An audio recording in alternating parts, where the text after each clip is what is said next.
İsveç Stockholm'da Uygur Maarif Cemiyeti yönetimi, İsveç'teki toplumun önde gelen kanaat önderleri ve yurt aksakalları bir araya geldi. Uygur Maarif Cemiyeti ve Uygur Medeniyet Merkezi ofisinde gerçekleşen buluşmada Doğu Türkistan davasının geleceği, tehditler ve çıkış arayışı ile ilgili fikir alışverişleri yapıldı.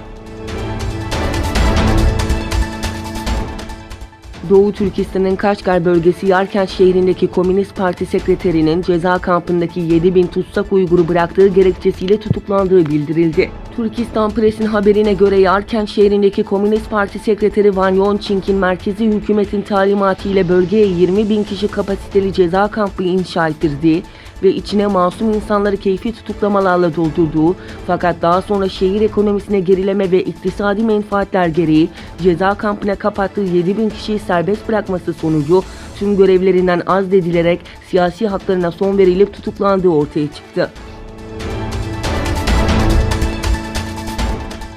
Malezya'da internet üzerinden dolandırıcılık yaptıkları gerekçesiyle yaklaşık 1000 Çin vatandaşı gözaltına alındı. Polis teşkilatına bağlı Göç İdaresi'nin sosyal medya hesabında yayınlanan açıklamasında 1000'e yakın Çin vatandaşının internet üzerinden dolandırıcılık yapan bir çete kurdukları gerekçesiyle gözaltına alındığı bildirildi.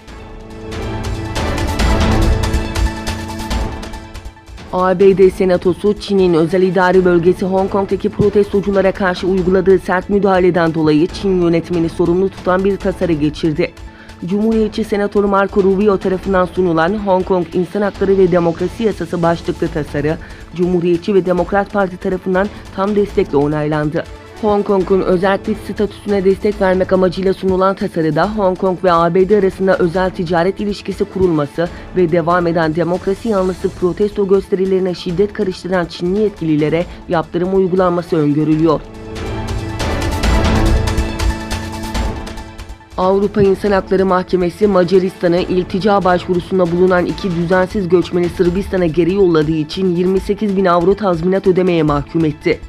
Avrupa İnsan Hakları Mahkemesi 15 Eylül 2015'te Macaristan-Sırbistan sınırındaki transit bölgede iltica başvurusunda bulunan ama 3 hafta sonra iltica başvuruları Macar makamlar tarafından reddedilerek Sırbistan'a geri yollanan 2 Bangladeş vatandaşının açtığı davada kararını açıkladı. Mahkeme, Macaristan'ın iltica başvurusuna bulunan 2 kişiyi Sırbistan'a geri yollamasıyla Avrupa İnsan Hakları Sözleşmesi'nin işkence ve insanlık dışı davranışı yasaklayan hükmünü çiğnediğine hükmetti. Karara göre Macaristan davacılara 28.000 avro tazminat ödeyecek. Kuzey Kore ile Rusya, ABD'nin Pyongyang yönetimiyle nükleer müzakereleri yeniden başlatma arayışında olduğu kritik dönemde stratejik diyaloğu güçlendirme kararı aldı. ABD ile nükleer müzakereleri yürüten kritik isimlerden olan Kuzey Kore Dışişleri 1. Bakan Yardımcısı Choi Son-hui, Moskova ziyaretinde üst düzey temaslarda bulundu. Kuzey Kore lideri Kim Jong-un, müzakere sürecinin yeniden başlamasının ABD'nin tutumuna bağlı olduğunu belirterek Washington'a yıl sonuna kadar süre vermişti.